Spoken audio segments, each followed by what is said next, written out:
santo, Ele é digno. Vamos adorá-lo. E Ele traz a ordem em meio ao caos.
Ele é digno de louvor e toda honra e toda glória. Aplauda Ele, glorifica o nome do Senhor. Aleluia. Ele é digno. E nós cantamos agora essa tremenda graça. Nós somos salvos hoje pela graça, amém?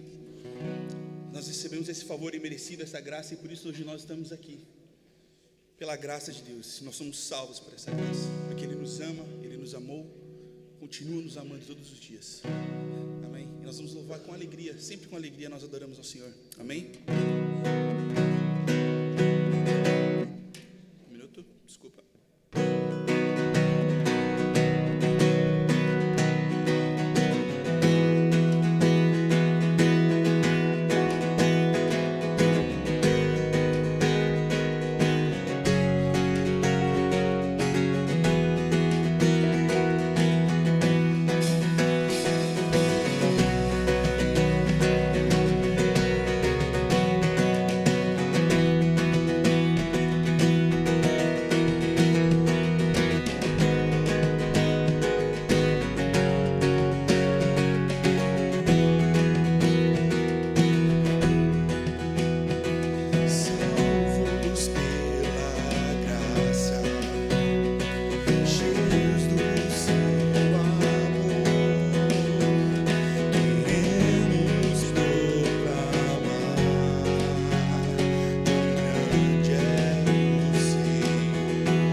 Ó Deus, obrigado, Pai, porque nesta manhã, ó Deus, nós saímos de casa, decidimos estar aqui juntos.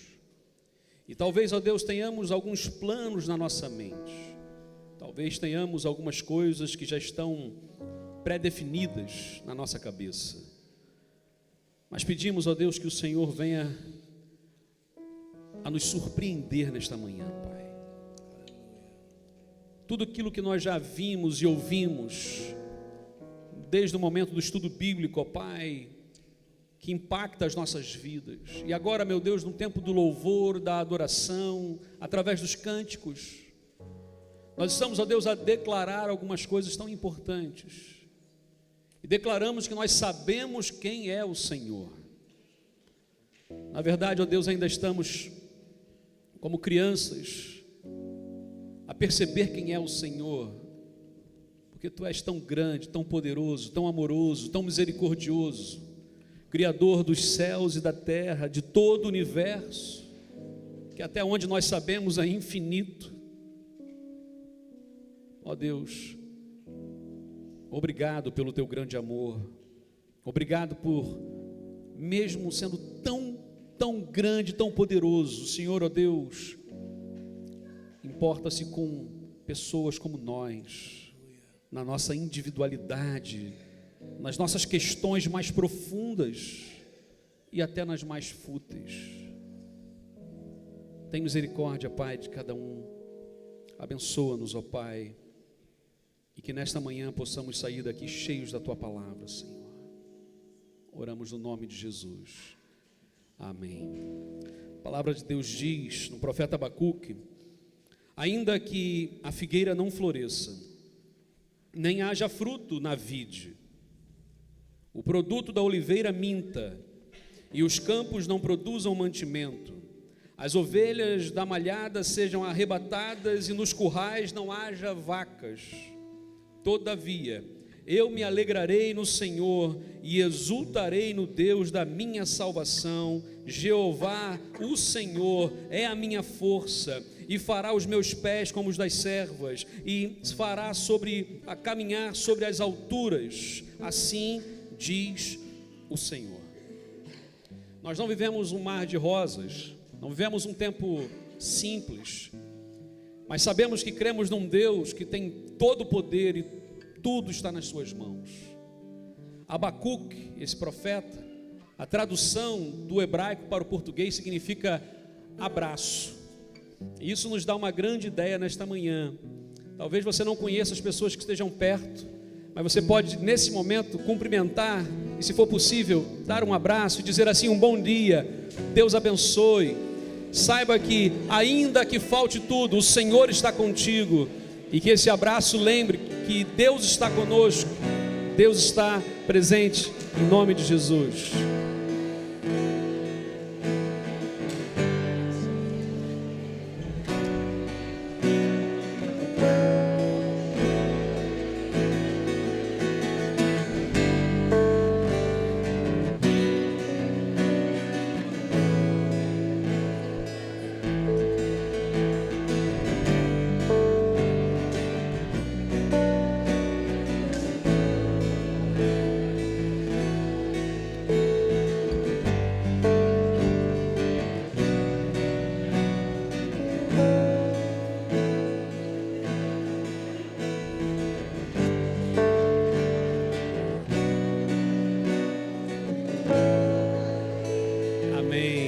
Bom demais esse momento, né?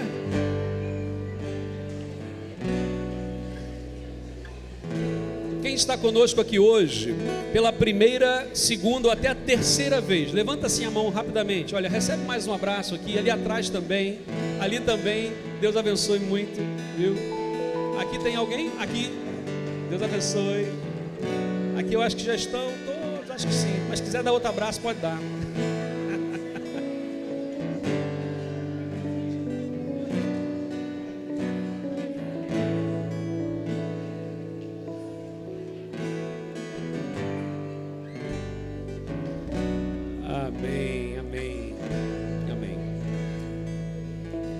Nós vamos louvar ao Senhor mais uma vez. E enquanto louvarmos, nós vamos também dedicar ao Senhor os nossos dízimos e as nossas ofertas.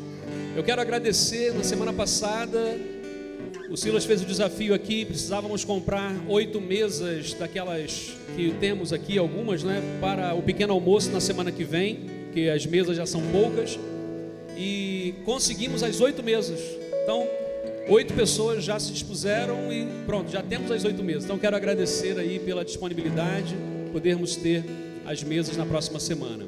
Por falar nisso, esse tempo de comunhão, pequeno almoço da Páscoa, 9 horas da manhã, no próximo domingo, não é só tomar o pequeno almoço. Se eu tomar o pequeno almoço, eu posso tomar o pequeno almoço em casa. No meu caso, eu gosto muito de botar vitamina de banana, né? Aquela banana, leite, mel e tal. De manhã eu não sou muito de comer. Então, não, mas a ideia não é só comer, a ideia é estarmos juntos. Então esse é um tempo de comunhão tão gostoso, não é? Então, próximo domingo a gente vai estar junto aqui. Mas nesse momento, se você trouxe o seu dízimo ou a sua oferta, ou pode fazer essa transferência por amor ao Senhor e também para que possamos expandir esta pregação e alcançar, nosso objetivo é alcançar o norte de Portugal, o interior de Portugal e todo o país, e também olhamos para a Europa de uma forma muito carinhosa, porque Deus está a fazer algo diferente hoje, e vemos isso na Espanha, vemos isso na França, vemos isso na Alemanha, vemos isso em Luxemburgo, na Itália, em tantos lugares. Deus está a agir, e nós fazemos parte desse movimento de Deus, na contramão do que vimos. Gente, essa semana, quantas notícias? São guerras onde mísseis são disparados, são guerras onde taxas e sobretaxas são postas, e nessa guerra comercial e nessa guerra política, nós estamos no meio disso tudo. Nós encontramos a paz que está em Jesus, mas muita gente não tem, e nós precisamos levar isso, e nós somos responsáveis por isso. Então vamos louvar ao Senhor, e enquanto louvamos, dediquemos também ao Senhor os nossos dízimos e as nossas ofertas com amor.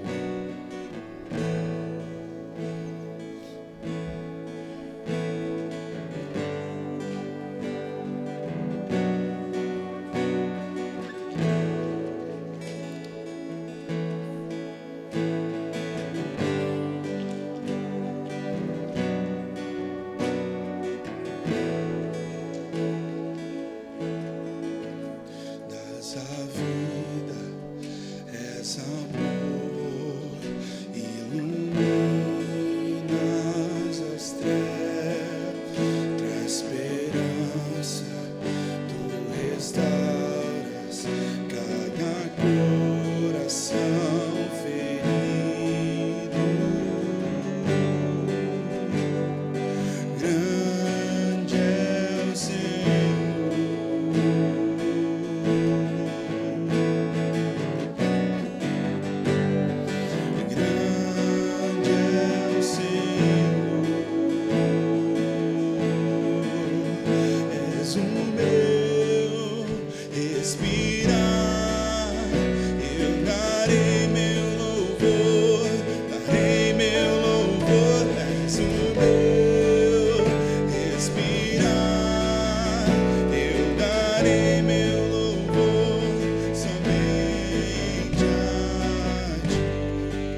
Grande é o Senhor. Mais uma vez declaramos: grande é o Senhor. Grande é o Senhor.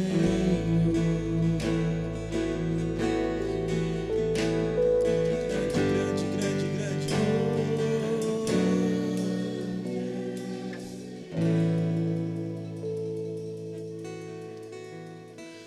és o meu.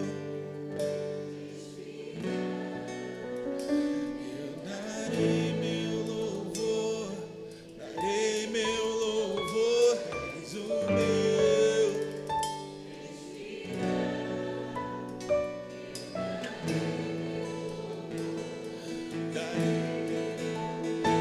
És o meu respirar.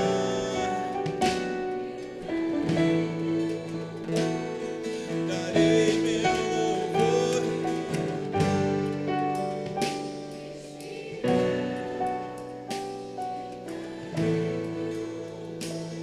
Somente a ti.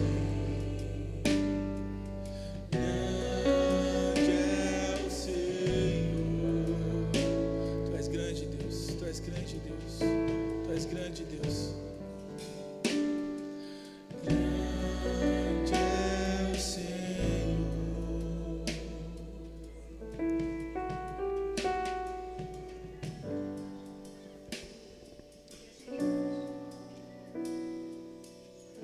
E é nosso desejo também que as crianças declarem desde cedo que somente a Ti, somente Deus é o nosso grande Senhor. Então quero chamar as crianças de 3 aos 9 anos para virem até aqui à frente.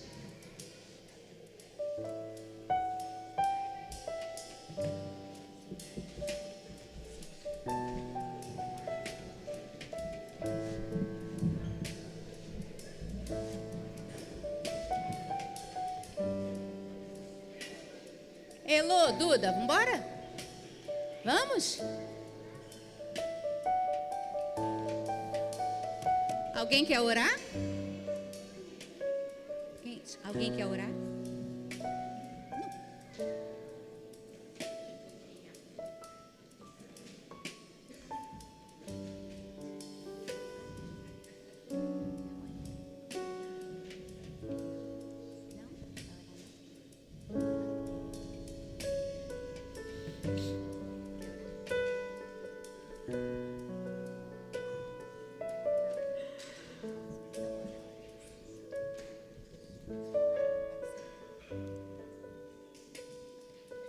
Obrigado, Papai do Céu. Obrigado para nossa família. Obrigado para nossa ajuda.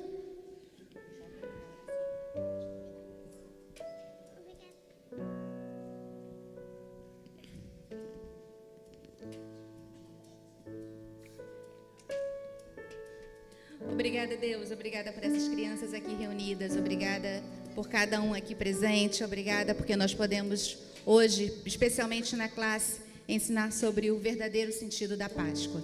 Que Jesus possa nascer no coração desde pequenininhas. Em nome de Jesus, amém. Fala, Amém.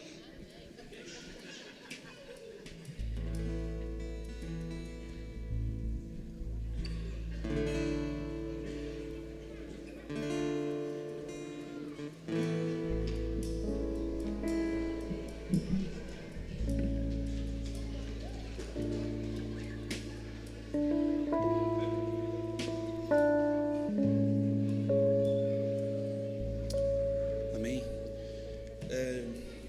Não sei se os irmãos notaram a coerência aqui das canções, mas todas as canções que nós estamos cantando hoje estão relacionadas à glória de Deus, a graça, o poder e a grandeza dele. E esse louvor ele diz um pouco mais sobre isso. Que grande é o nosso Senhor, grande é o nosso Deus. Amém?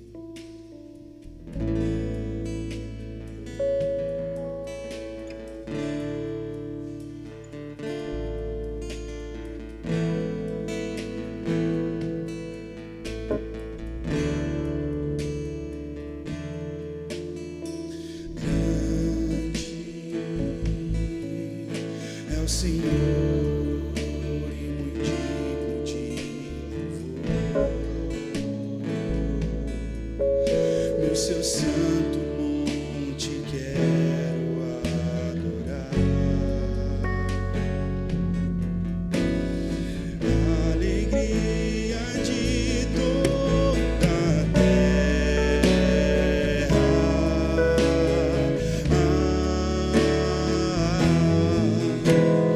Grande é o Senhor em quem nós temos a vitória e que nos ajuda contra o inimigo. Por isso diante dele nos prostramos.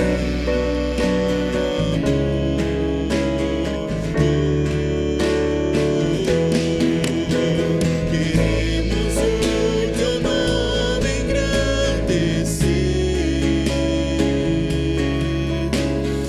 e agradecer-te por tua obra em nossas vidas.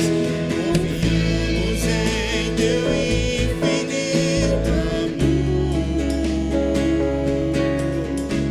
pois só tu és o Deus eterno sobre toda a terra e céu.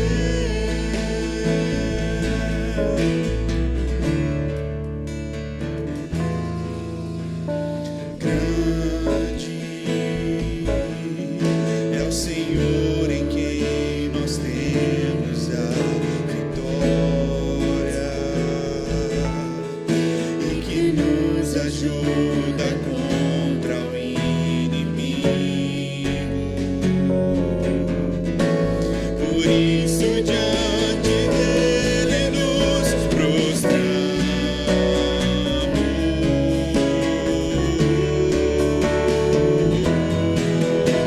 Queremos o teu nome engrandecer e agradecer-te por tua obra em nossas vidas. Confiamos em teu infinito amor, pois só tu és o Deus eterno sobre toda a terra e céu.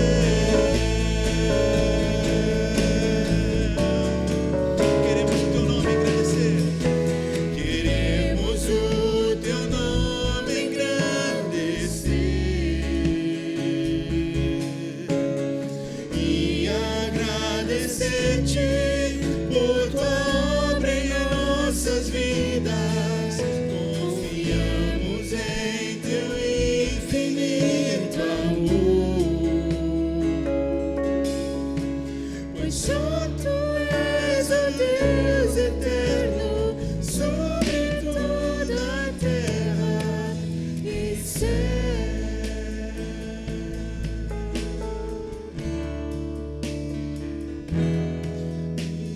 E céu.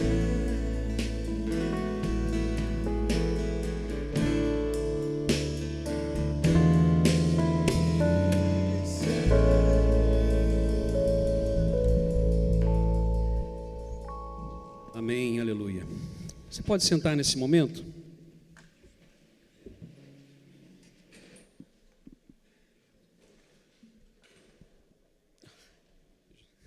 Eu já ia falar com controle em vez de microfone.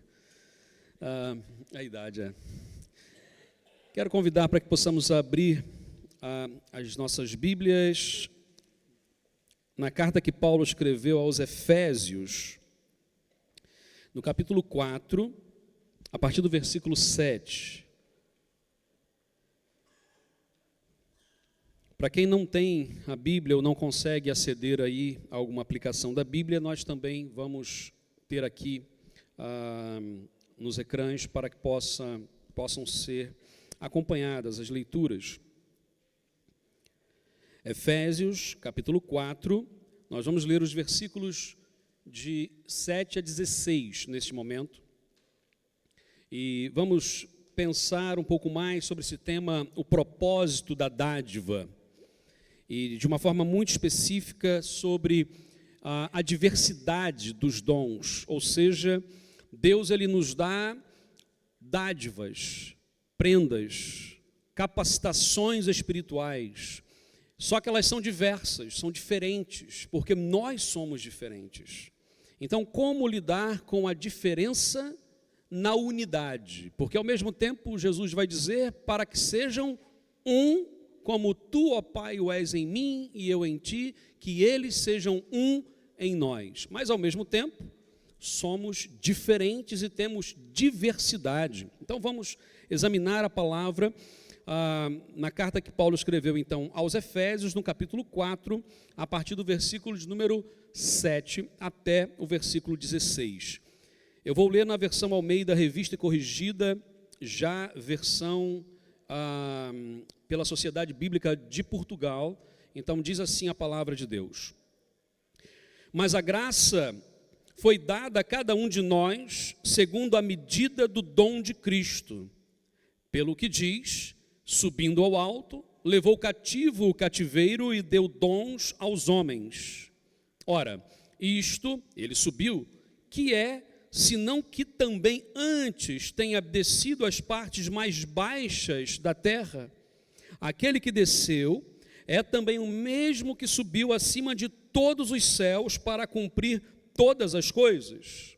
E ele mesmo deu uns para apóstolos, outros para profetas, outros para evangelistas e outros para pastores e doutores, querendo o aperfeiçoamento dos santos para a obra do ministério, para a edificação do corpo de Cristo, até que todos cheguemos à unidade da fé e ao pleno conhecimento do Filho de Deus, o varão perfeito, à medida da estatura completa de Cristo, para que não sejamos mais meninos inconstantes, levados em roda por todo vento de doutrina, pelo engano dos homens, que com astúcia enganam fraudulosamente.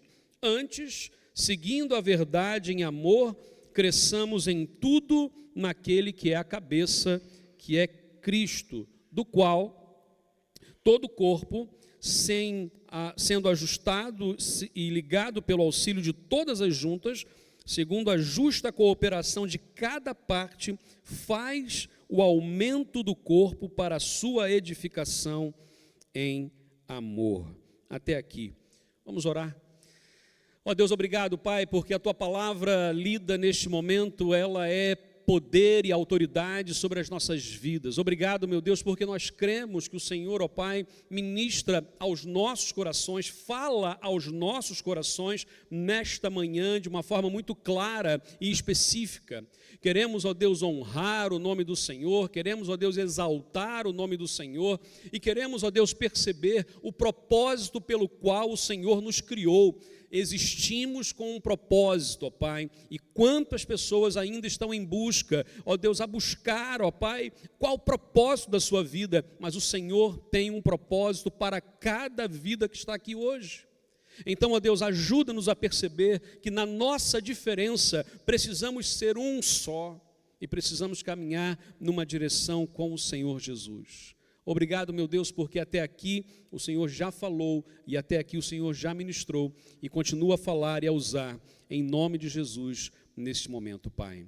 Amém, amém.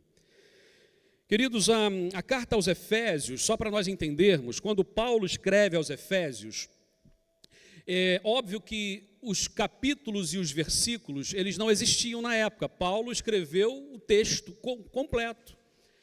Nós dividimos isso há pouco tempo atrás em capítulos e versículos para ficar mais fácil para nós localizarmos e sabermos onde está o texto.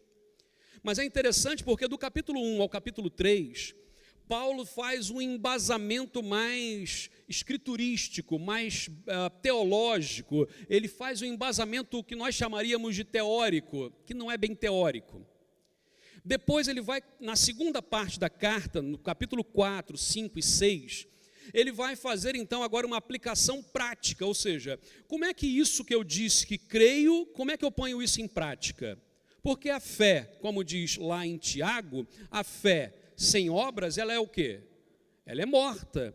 Então, se nós temos o Espírito Santo, se nós cremos no poder de Deus, entendemos tudo isso, percebemos o que Deus quer de nós, qual o propósito da nossa vida, agora precisamos pôr em prática. Não adianta sermos doutores de conhecimentos que não se põem em prática. Então, pronto, a palavra de Deus então vai nos ensinar dessa forma. Efésios, ele exemplifica muito bem a vida que um seguidor de Jesus, um discípulo de Cristo, precisa ter. Karl Barth, ele dizia que todo cristão deveria andar com a Bíblia numa mão e um jornal na outra mão. Não é? É claro que hoje, eu não sei quantos aqui ainda leem jornal em papel, mas a maioria de nós acaba por ter os meios digitais, não é? Mas as notícias. O que Karl Barth dizia era, não adianta conhecermos a Bíblia e estarmos desconectados do mundo. Não adianta também andarmos com o jornal na mão e sabermos de todas as mazelas do mundo e ficamos desesperados com isso, porque vamos e convenhamos. Eu ponho, muitas vezes, na hora do almoço, ponho lá um telejornal, alguma coisa, vou ver as notícias, aquilo me dá até indigestão, porque não tem notícias muito boas. Até a nossa equipe de futebol, quando a gente está a olhar, perdeu também. E aí a gente fica, já tem os desastres naturais, já tem as guerras, já tem não sei o quê, e ainda a tua equipa perde, não dá mais. Ou seja, então se nós andarmos só com o jornal na mão, entramos em desespero. Por quê? Porque a realidade do mundo é má. As pessoas são perversas, os interesses políticos e econômicos são escusos.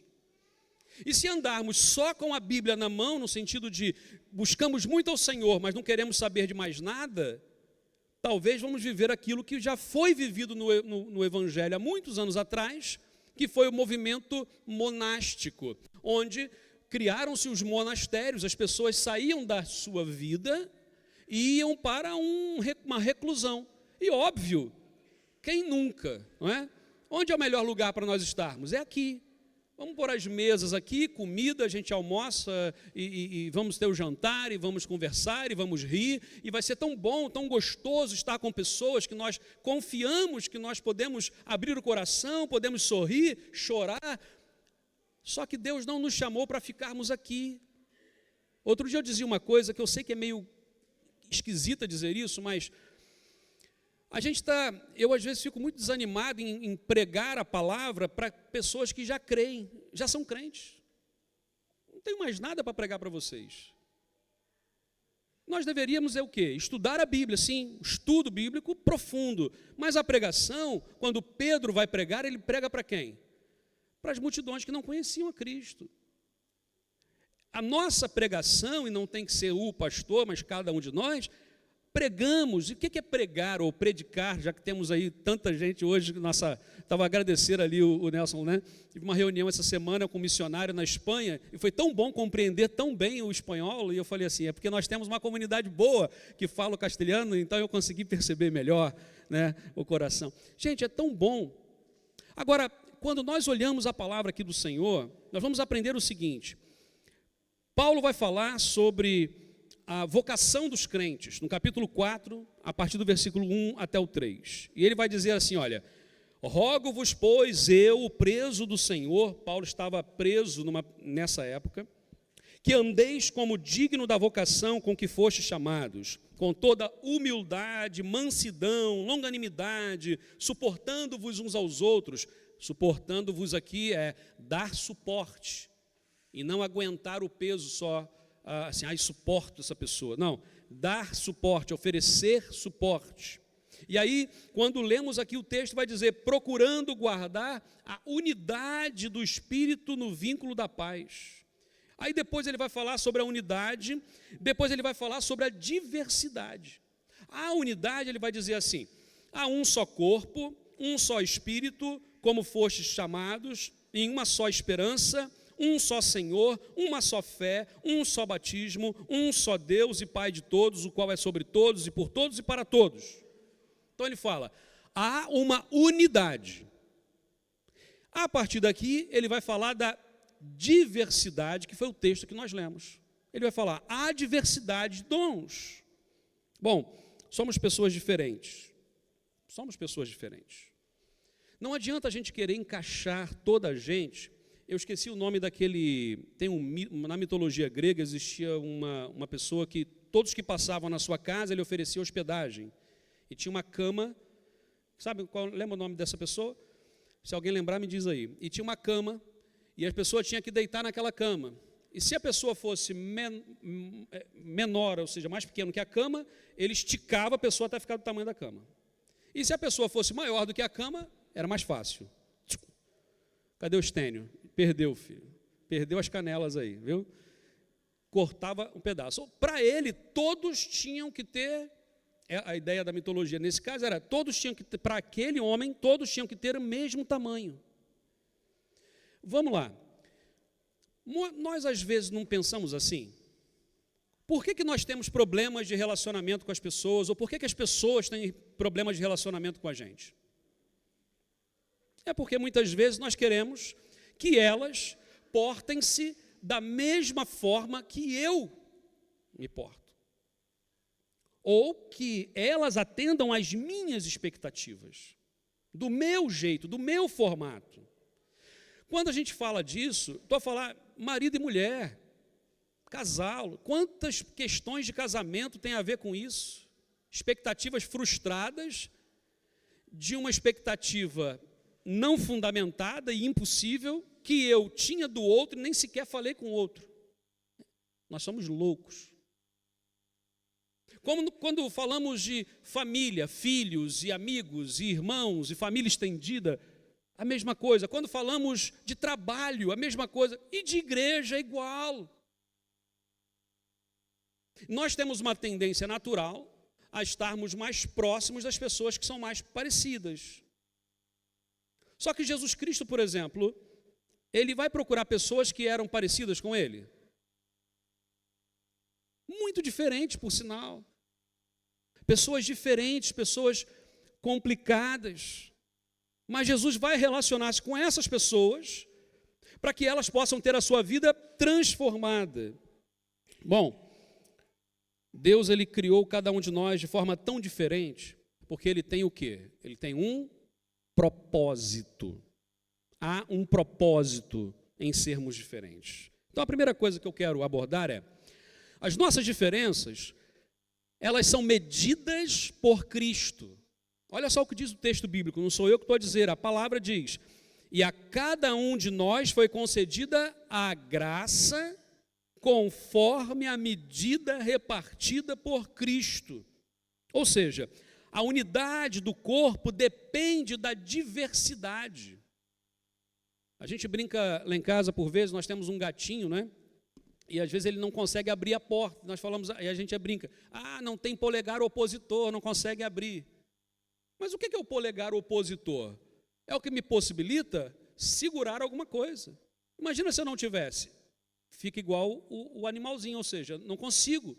Ser diferente completa o que é igual. Aliás, nem os outros dedos são iguais, mas pelo menos são mais parecidos. Agora, esse aqui que é diferente de todos, possibilita que esses aqui cumpram a sua função. Ou seja, quando nós observamos as nossas diferenças, isso serve também para casamento, para relacionamento familiar, relacionamento no trabalho, na igreja. Quando nós percebemos que somos diferentes, isso não é motivo para brigas, isso é motivo para a alegria. Então, notícia boa, famílias, se está tendo problema de relacionamento porque vocês são muito diferentes, que bênção. Quanto mais diferente, maior a oportunidade que a gente tem de crescer. Mas eu sou muito diferente dessa pessoa. Que bom! Porque se formos todos iguais, não há muito crescimento. Se formos diferentes, há muito crescimento pela frente. Só que a gente considera muitas vezes as diferenças como más. Mas a Bíblia diz que Nós somos diferentes e isso quem repartiu foi o próprio Cristo. Então, quando olhamos aqui, percebemos que ele vai dizer uma outra coisa que fala sobre a graça. Ele vai falar, a graça foi dada a cada um de nós. Na semana passada, no estudo bíblico, nós mencionamos um pouco disso, que era a palavra graça em grego, que é o texto bíblico, foi no Novo Testamento, ele foi escrito em grego. E a palavra que aparece lá é caris, ou caris. E a palavra de dons espirituais, de capacitação, é carismatar. Ou seja, a raiz é a mesma. Nós não podemos fazer algo se não for pela graça de Deus. Ou seja, os dons espirituais que nós estamos a estudar têm a ver com isso. Efésios, capítulo 3, diz assim o texto: se é que tendes ouvido a dispensação da graça de Deus, graça, favor e merecido, favor que nós não merecemos. Deus dispensa a sua graça, favor que nós não merecemos sobre nós, do qual fui eleito ou fui feito ministro pelo dom da graça de Deus, que me foi dado segundo a operação do seu poder. A mim, o mínimo de todos os santos, me foi dada esta graça de anunciar entre os gentios, por meio do evangelho, as riquezas incompreensíveis de Cristo. Gente, não há motivo para vanglória. Não há motivo para bater no peito e dizer, eu é que fiz. Porque se não fosse o Senhor, o que seria de nós? A própria vida é dom de Deus. A nossa vida é dom de Deus. A nossa inteligência é dom de Deus.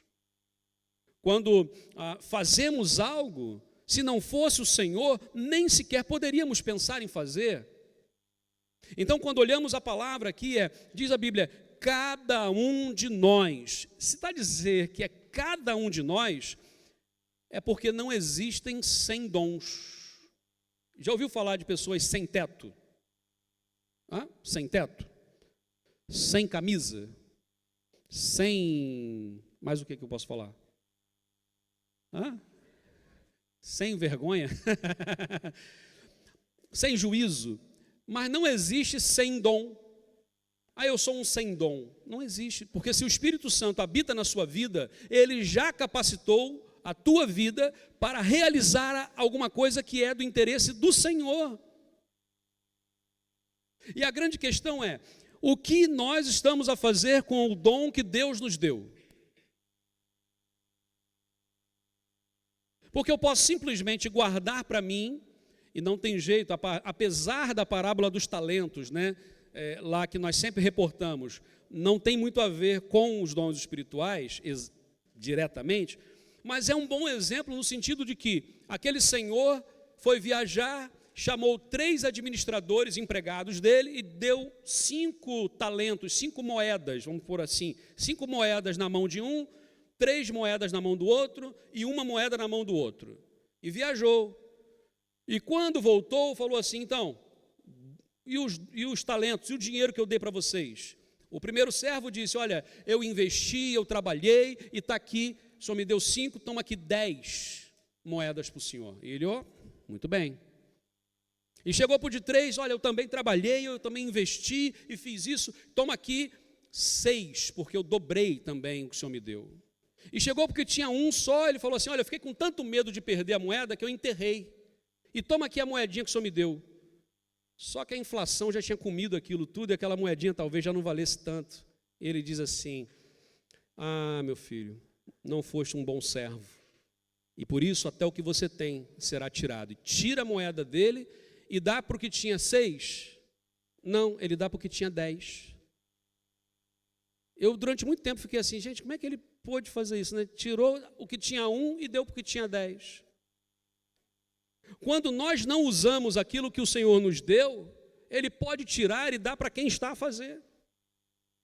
Então hoje é tempo de refletir o seguinte, Deus chamou a cada um de nós com um propósito para fazer a sua obra, não sozinho, mas em corpo, porque o que um faz, o outro não faz. Há pessoas aqui que fazem coisas que eu não sei fazer, louvado seja Deus por isso. Eu faço coisas que outros não sabem fazer, amém por isso.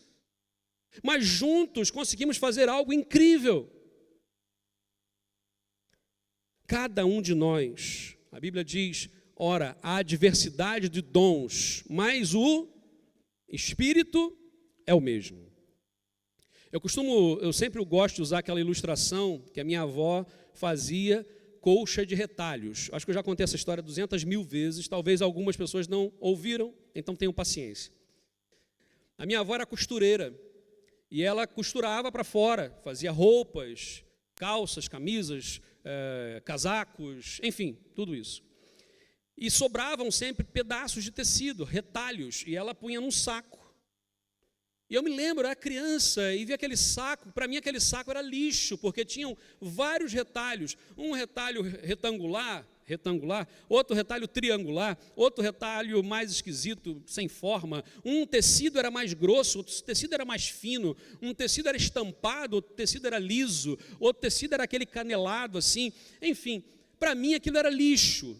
A minha avó olhava para aquilo como uma riqueza, ela pegava aquilo, retalho por retalho, e costurava, e juntava aqueles retalhos todos diferentes, e no final fazia um acabamento, e vendia aquela colcha por um preço alto. Eu fico a imaginar o seguinte, todos nós aqui, como pequenos retalhos, cada um de um tamanho diferente, de um tecido diferente, de uma origem diferente, sozinhos, nós podemos até pensar, não temos valor. Mas quando o Espírito Santo pega a sua linha santa, não é? E ele vai nos costurando um ao outro, ele vai formar uma grande e linda colcha de retalhos, e quando a gente vê lá no livro de Apocalipse, quando vem lá os santos, os salvos de todas as épocas, povos de todas as nações, tribos e línguas, e gente de toda espécie, gente de todo jeito, essa é a beleza da multiforme graça de Deus, ou seja, somos tão diferentes, mas o Espírito Santo nos une num só propósito. Há diversidade de dons, mas o Espírito é o mesmo. Por isso, qualquer fala ou qualquer ideia de preconceito tem que ser jogada por terra. Qualquer coisa que nos leve a um tipo de racismo, preconceito, seja lá o que for, por terra.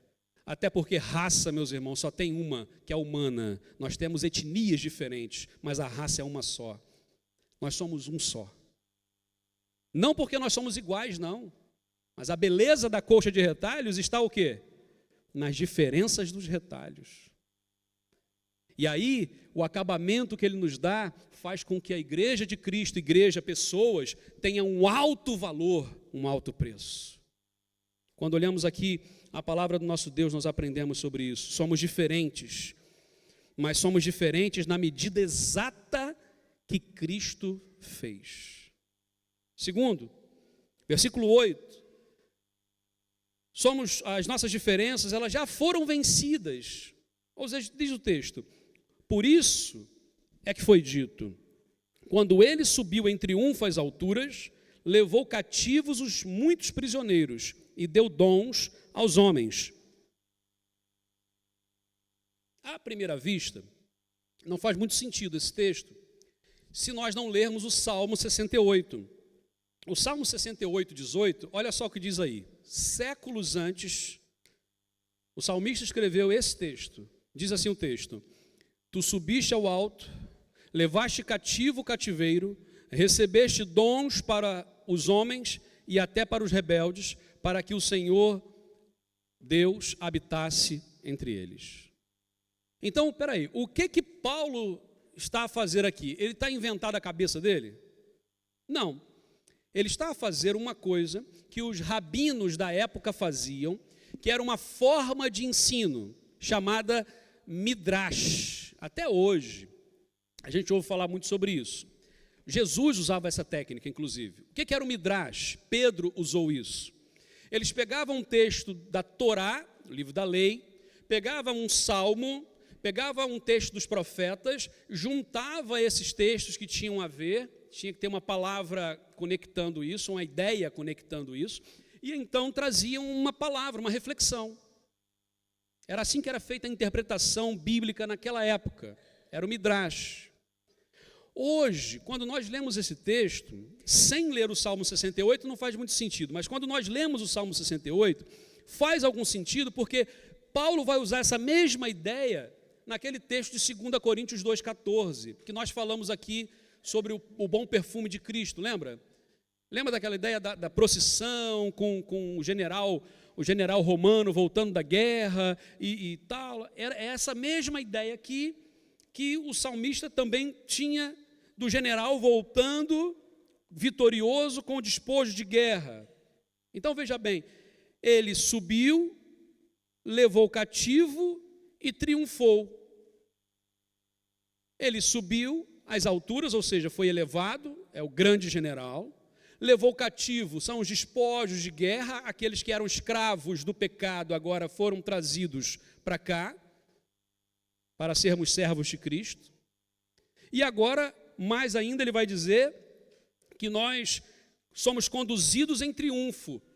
O triunfo não é nosso, o triunfo é de Cristo. O que hoje nós ouvimos pregar por aí? Você é uma mensagem muito massageadora de egos. Você merece, você é o centro da criação do universo. Coisa nenhuma. O centro é Jesus. Para aqueles que estudam química e gostam da eletrosfera, sabe aquela ideia de átomo, né, que tem um núcleo e fica ali as coisinhas em volta? Nós somos no máximo os elétrons, gente. Porque quem está no centro de tudo que atrai é Jesus. Ele é o foco da nossa adoração. Hoje, eu às vezes tem uns trechos, uns reels, cara, que a gente vê que eu fico assim, meu Deus, umas mensagens tão lindas, mas não tem nada a ver com a Bíblia. E que a gente, às vezes, reproduz isso, põe nos nossos stories. Então, assim, antes de publicar num story, verifica quem é a pessoa que está a escrever ou falar. Porque, às vezes, aquela frase faz sentido, mas no todo não faz nada, não faz nenhum sentido. Então, o que nós estamos a reproduzir? O que nós estamos a pregar? O que nós estamos a ensinar? Vamos olhar isso primeiro. As nossas diferenças foram vencidas por Cristo. A Bíblia diz assim, olha, Deus ressuscitou a este Jesus, do que todos nós somos testemunhas, de sorte que, exaltado pela destra de Deus, e tendo recebido do Pai a promessa do Espírito Santo, derramou isto que agora vedes e ouvis. O que ele está a dizer é, Jesus Cristo subiu às alturas, Atos capítulo 1, a ascensão de Cristo, ou seja, Jesus foi aos céus, e toda a gente estava a olhar para os céus, Jesus sumiu nas nuvens, e que nós sabemos que são dois mensageiros, dois anjos, chegaram ali e disseram, varões galileus, porque estáis a olhar para o céu? Esse mesmo Jesus que hoje vistes ir para o céu, voltará, há de vir, como assim para o céu o vistes ir. Há uma promessa de Deus, Jesus Cristo volta. Eu sei que isso parece loucura, mas se o Evangelho perder de vista a volta de Cristo, nós estamos aqui a perder o nosso tempo. Nós só estamos aqui pela esperança da volta de Cristo. Semana que vem vamos celebrar a Páscoa.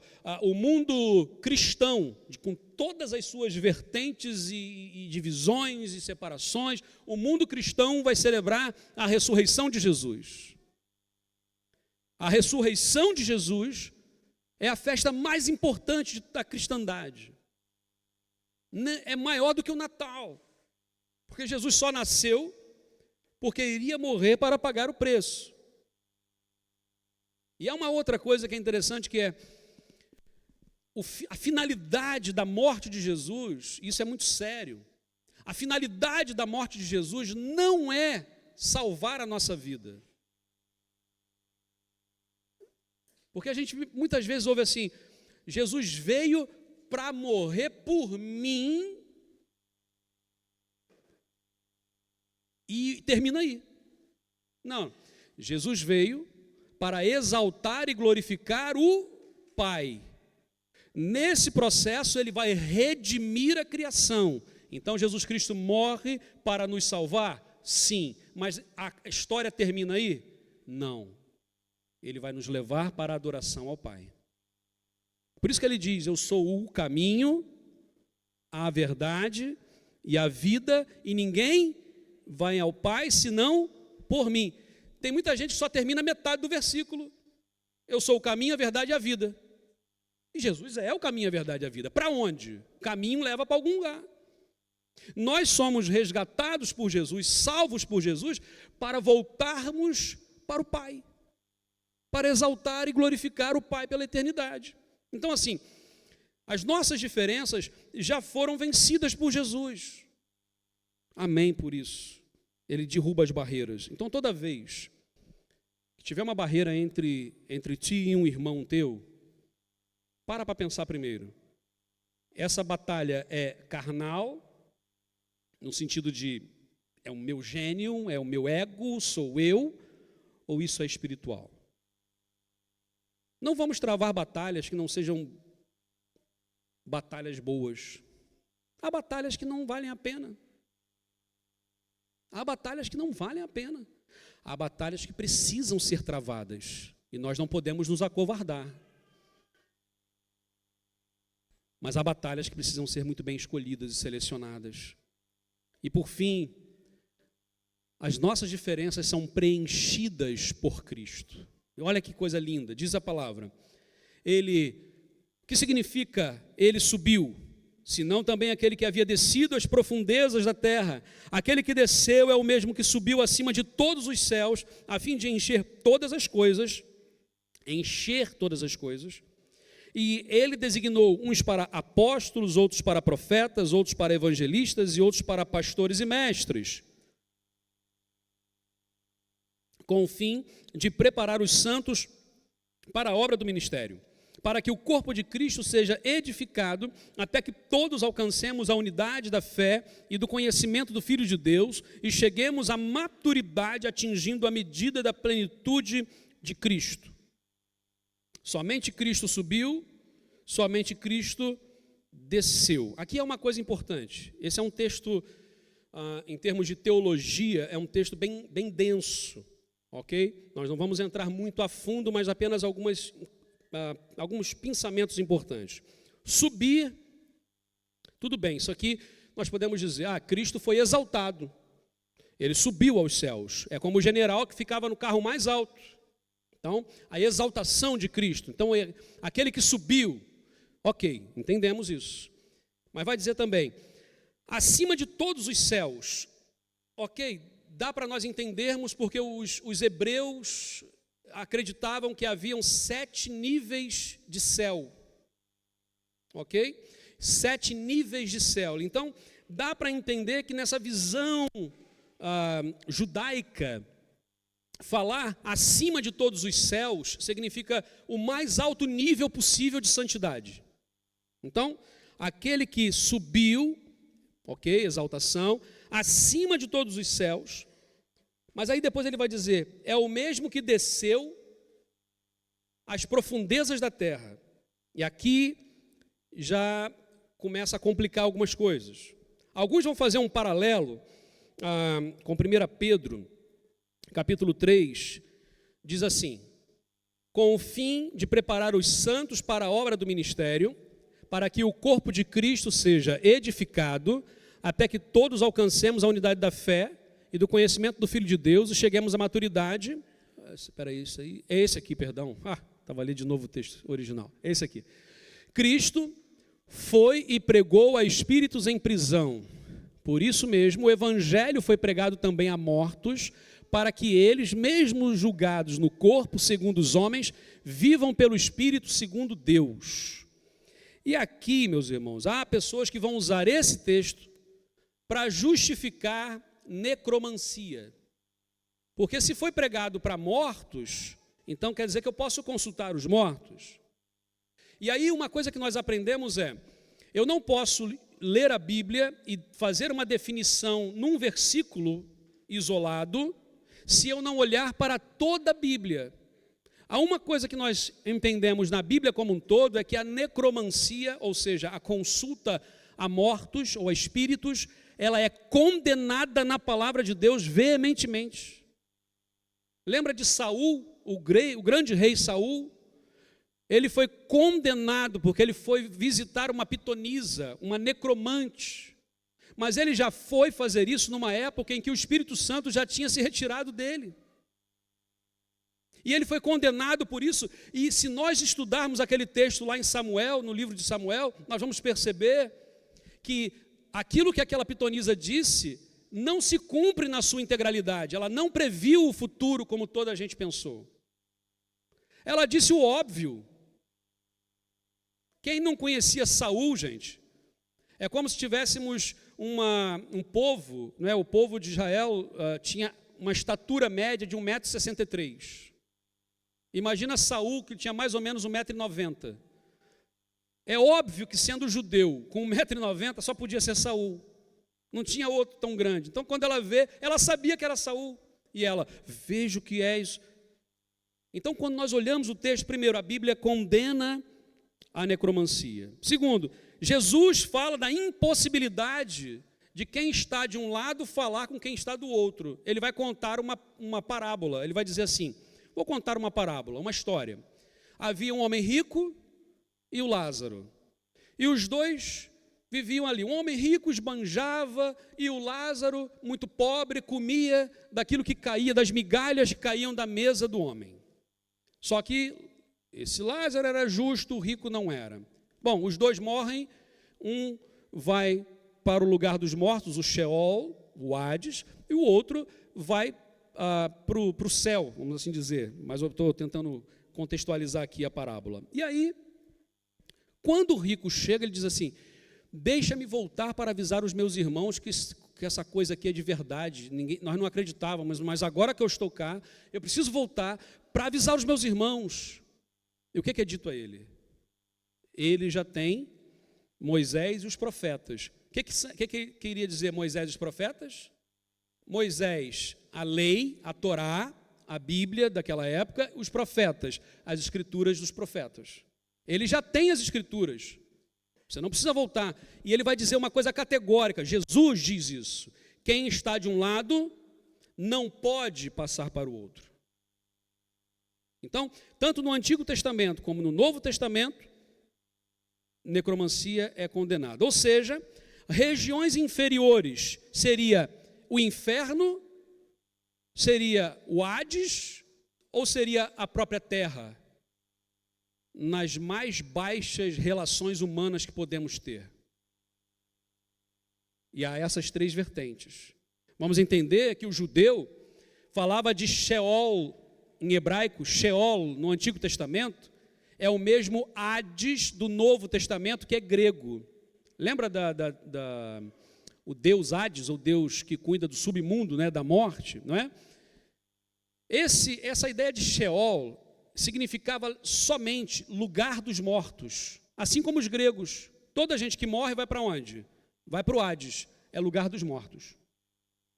A palavra Hades ou Sheol não é inferno. Na cabeça deles era apenas lugar dos mortos.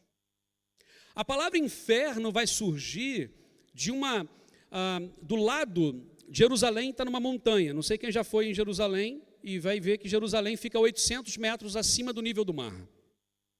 E do lado de Jerusalém há um vale muito profundo chamado Himnon. E era chamado, então, Vale de Himnon. Naquele Vale de Himnon, muitos e muitos anos atrás, havia uma corrupção no sacerdócio judaico e foi feito ali sacrifícios ao deus falso chamado Moloque. O deus Moloque era representado como? Eles faziam uma escultura em bronze, grande, oca, com duas mãos grandes, e eles punham lá dentro brasa, fogo. Então aquela estrutura metálica ficava incandescente. E eles acreditavam que se oferecessem os seus filhos mais velhos a Moloque, os outros filhos nasceriam todos saudáveis e prósperos. Então era muito comum que eles levavam seu filhinho recém-nascido, entregavam aos sacerdotes, de Moloque, e esses sacerdotes, então, violavam a criança de todas as formas que você possa pensar ou imaginar, e aquela criança, aos prantos e choros, era jogada viva em cima das mãos de Moloque, que morria queimada, assada viva. Choro, pranto, ranger de dentes e mau cheiro.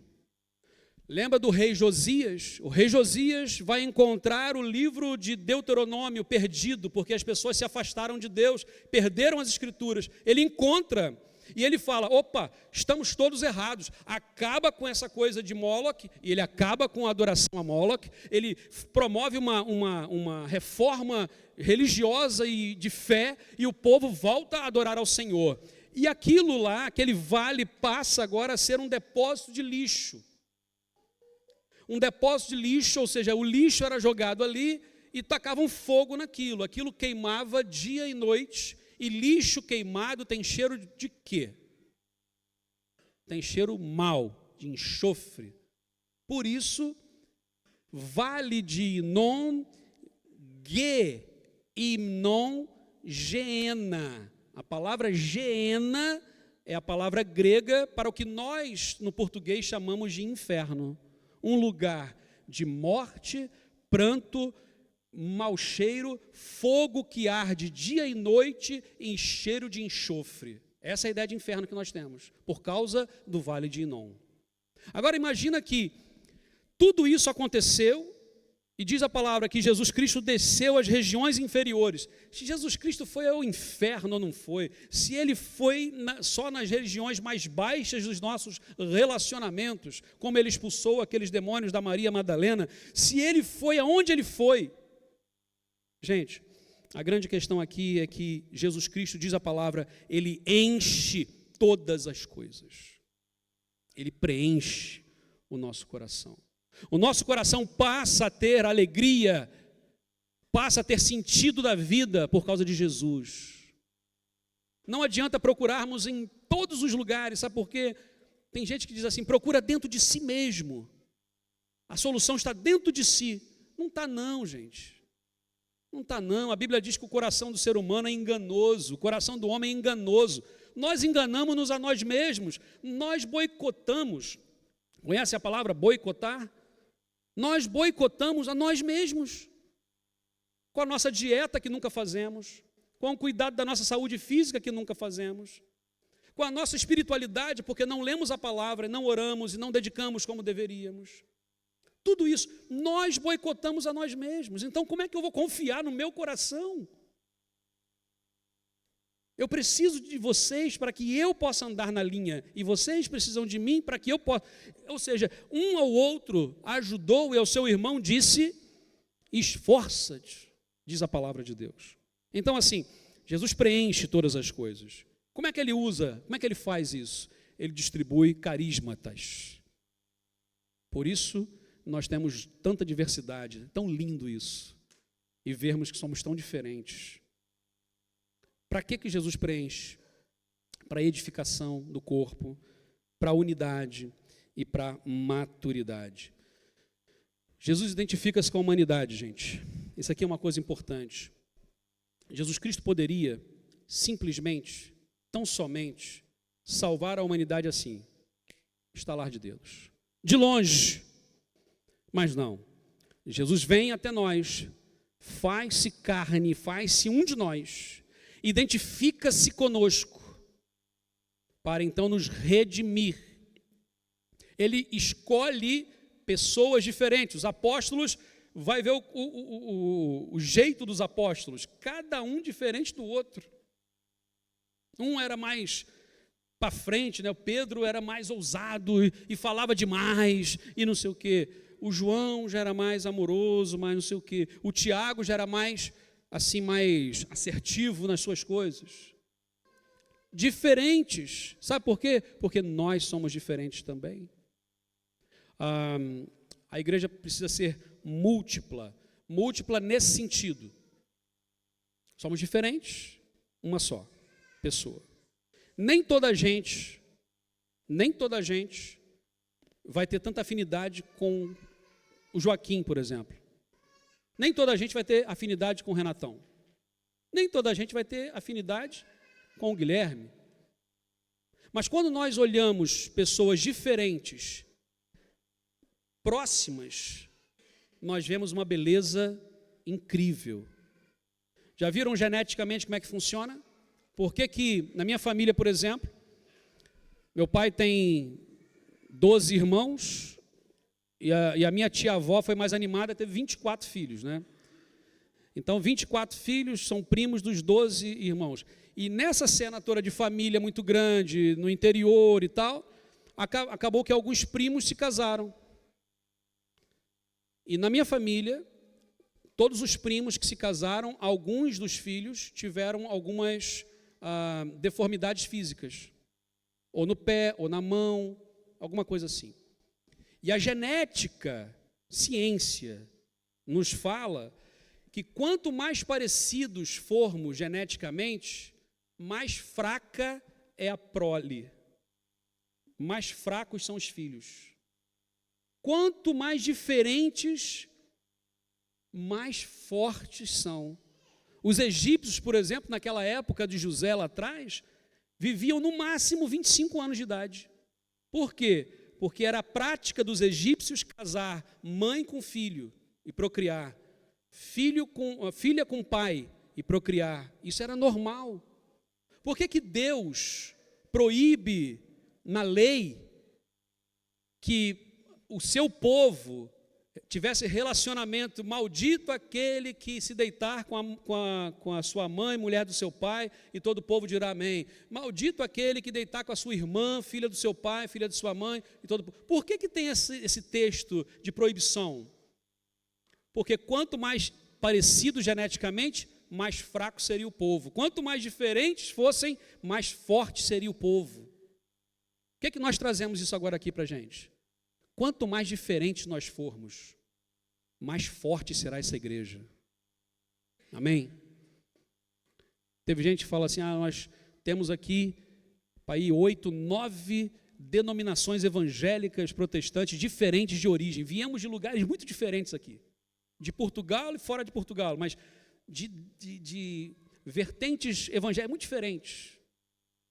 Das duas uma, gente. Ou a gente vai ter muito problema aqui, e a gente não vai se entender nada, ou a gente pode ser um caso vívido da graça de Deus e percebermos que somos mais fortes, porque somos muito diferentes.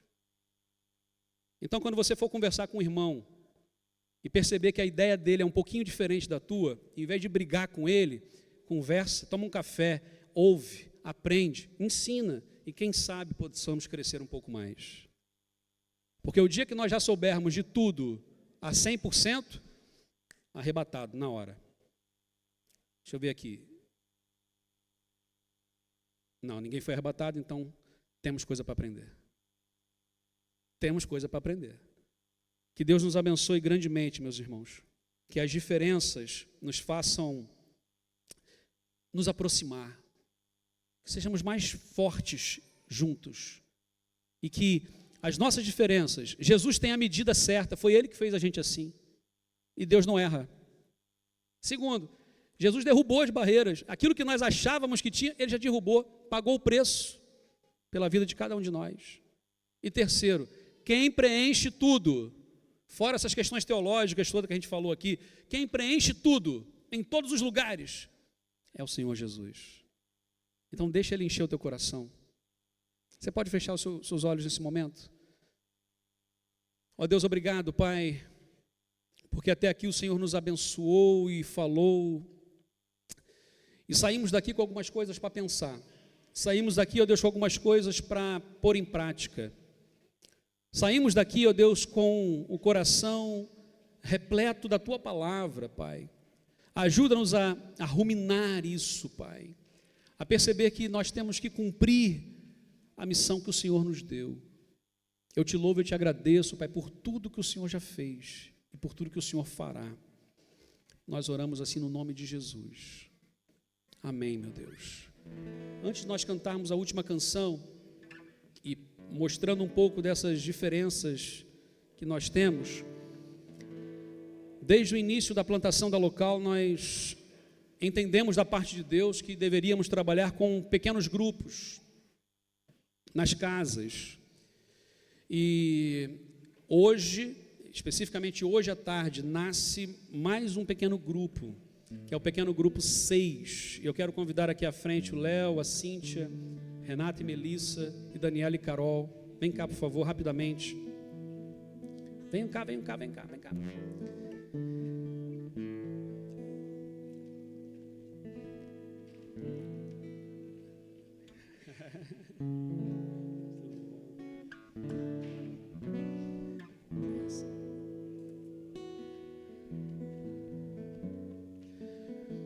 Mostrando que na diversidade, nas diferenças, nós somos mais fortes.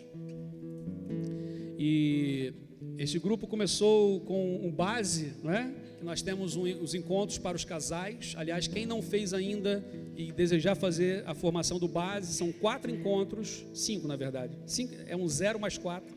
Depois procura, porque nós temos como marcar isso. E eles começaram então, fizeram uma formação muito bacana sobre casamento, foi bênção, e daí também surgiu esse desejo de formar, porque eles moram relativamente, agora vocês mais ou menos, né? Era do lado, né? Mas pronto, mas assim, tudo é perto, então, mas eles vivem Lousada e Passos de Paredes. É Bordosa, é verdade, já mudou, é Paredes, pronto, vou jogar vocês nas paredes agora, Paredes, né? Então vai nascer esse PG naquela zona ali, naquela região. Então assim, mostrando que somos diferentes, de lugares diferentes, mas Deus ele vai unir pessoas para cumprir a sua obra. Então, você pode ficar em pé nesse momento, nós vamos orar e vamos pedir a Deus a bênção sobre esse novo pequeno grupo. E no início de maio, teremos mais umas cenas dos próximos capítulos, depois falamos. Talvez ainda em maio, mais um PG, porque Deus tem trabalhado nisso. Você pode erguer as suas mãos então em direção a esse pequeno grupo. Pai, muito obrigado, porque o Senhor tocou no coração desses 3 casais, 3 famílias. Famílias, ó Deus, que perceberam que juntos são mais fortes. Perceberam certamente que são muito diferentes uns dos outros, como casais, mas também como pessoas. Mas o Senhor os uniu de uma forma tão linda, Pai, e que esse pequeno grupo possa crescer e multiplicar, e que percebamos, ó Deus, que é o Senhor Jesus quem preenche tudo e preenche as nossas vidas. Nós consagramos esse pequeno grupo ao Senhor, no nome de Jesus. Amém. Amém, Senhor. Deus abençoe. Esqueci de falar do Davi. Está a trabalhar, está lá. Desculpa, Davi. Deus abençoe, viu? Vão na paz. Bom, não fiquem que a gente vai cantar ainda. Então hoje, às 18 horas, nasce esse novo PG, que já fez parte também do PG4, não é? De certa forma, já fez parte lá do PG4, mas pelos horários e distâncias não conseguiam, e agora então nasce esse novo PG. Que Deus abençoe grandemente a vida de cada um. Vamos louvar ao Senhor. E enquanto louvamos, glorifica ao Senhor com a sua vida, e que Deus abençoe poderosamente. Tua alegria é a força do meu coração. Dono dos meus dias és meu rei, minha canção.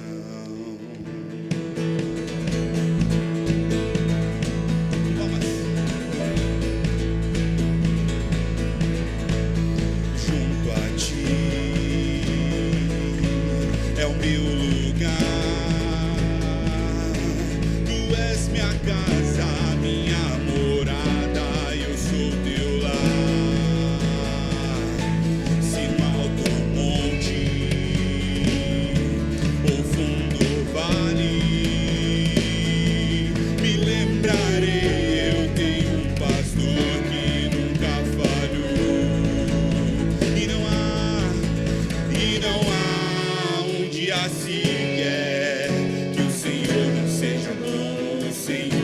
sempre bom e não há um dia sequer que o Senhor seja bom.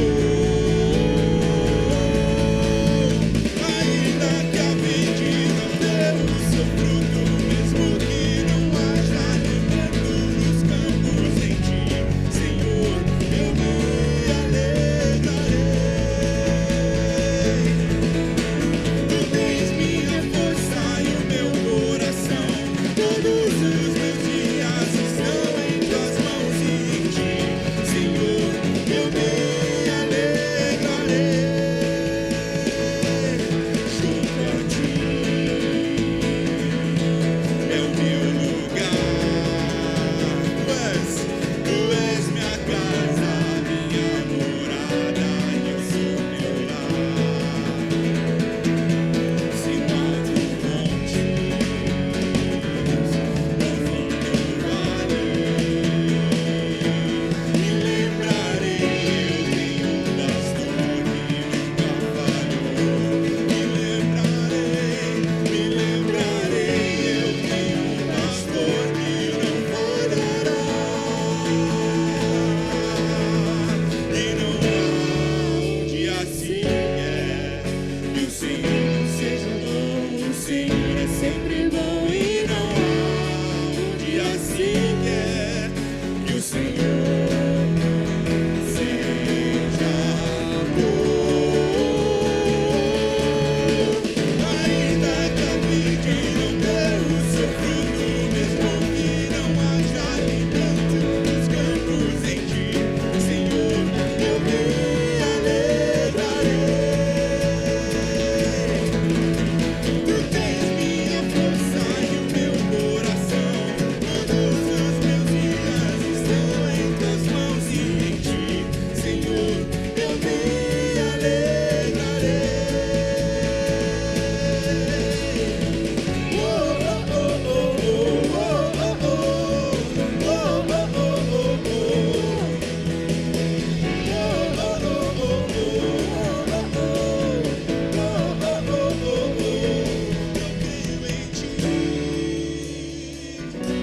Minha esperança é o teu amor me guarda por onde eu for. Eu creio em ti. Minha esperança é o teu amor me guarda por onde eu for. Ainda que a videira, ainda que a vide não dê o seu fruto, mesmo que não haja alimento nos campos em ti, Senhor, eu me alegrarei. Tu tens minha força e o meu coração, todos os meus dias estão em tuas mãos e em ti, Senhor, eu me alegrarei.